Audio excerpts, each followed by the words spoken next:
Can you have HRT if you have uterine or womb fibroids? Hi, I'm Dr. Nagat, an NHS GP with a specialist interest in women's health. So let's take a deep nosedive into womb fibroids and what do you do if you're heading towards perimenopause, menopause or postmenopause. Can you have hormone replacement therapy? To consider HRT if you're having menopausal symptoms and you have fibroids, you need to understand fibroids first. Fibroids are non-cancerous growths of smooth muscle which grow in the wall of the womb. They are sensitive to hormones estrogen and progesterone. There are 4 different types of fibroids.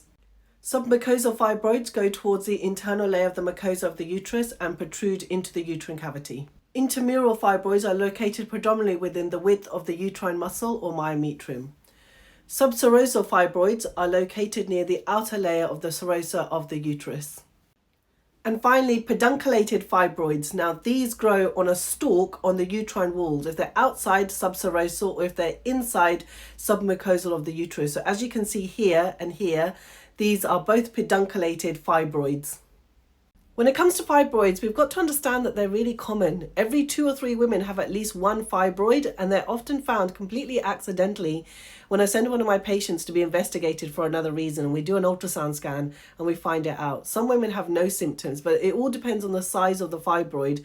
And then if the fibroid is large, so you can have up to the size of a grapefruit or a tennis ball, or even as small as a tiny pea-sized. So depending upon the location of the fibroid, you get different types of symptoms and pressure symptoms affecting your tummy and your pelvic area, as well as your urinary symptoms as well, so your bladder and your bowels. So women can experience symptoms such as bloating, back pain, severe back pain, painful sex and constipation.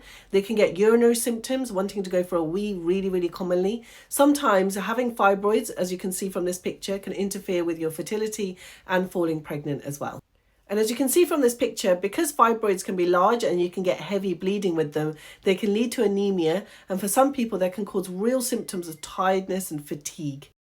When it comes to management of uterine fibroids, it all depends where you are on your fertility journey. Now, this diagram shows what is available on the NHS and the pathways that are available for each woman depending on what she wants.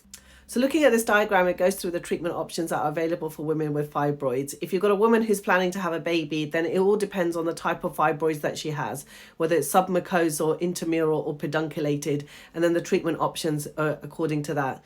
The symptoms can be managed such as pain with paracetamol, and then you could be looking at whether she is going to be a candidate for shrinking her fibroid with GnRHa, gonadotrophin releasing hormones, whether she's going to be a candidate for, say, a myomectomy, or whether she's going to be a candidate for radiofrequency where you shrink the fibroids down, something known as sonata as well, in order to preserve her fertility as much as possible.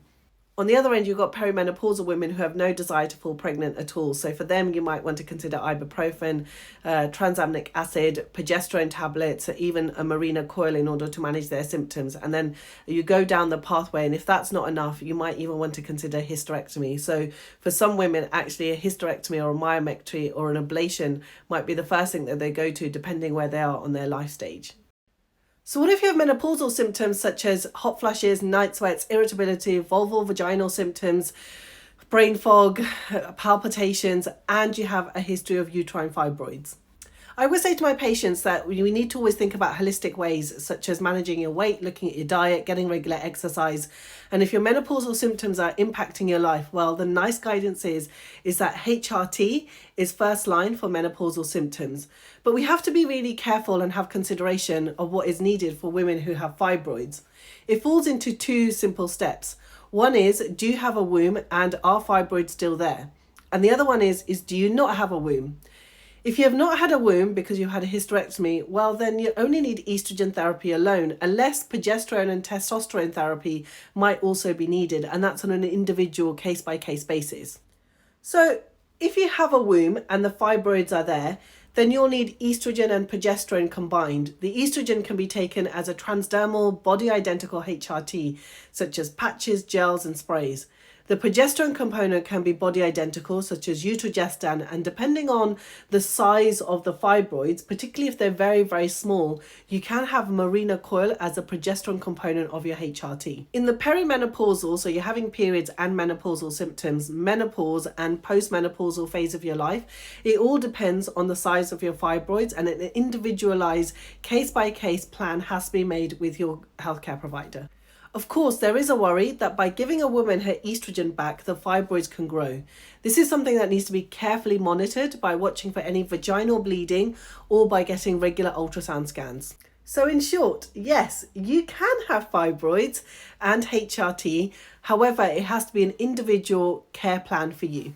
If you have uterine fibroids and experiencing vaginal atrophy, or otherwise known as genitourinary syndrome of the menopause, then using vaginal estrogen cream or pessaries is safe to do without needing the cover of progesterone, as it's only localized vaginal estrogen at very low dose. So it works in the vulva and the vaginal area and gives a whole host of benefits, such as managing recurrent urinary tract infections, also urinary frequency, and also urinary incontinence, as well as soreness if you're getting smears, or also if you're getting painful sex as well. However, still, I always would say that with someone who's got uterine fibroids, you must always watch out for any vaginal bleeding that is abnormal for you or heavy bleeding. Reviews must be done carefully to make sure that the uterine fibroids aren't growing, and that can be done by regular reviews or maybe getting ultrasound scans as well.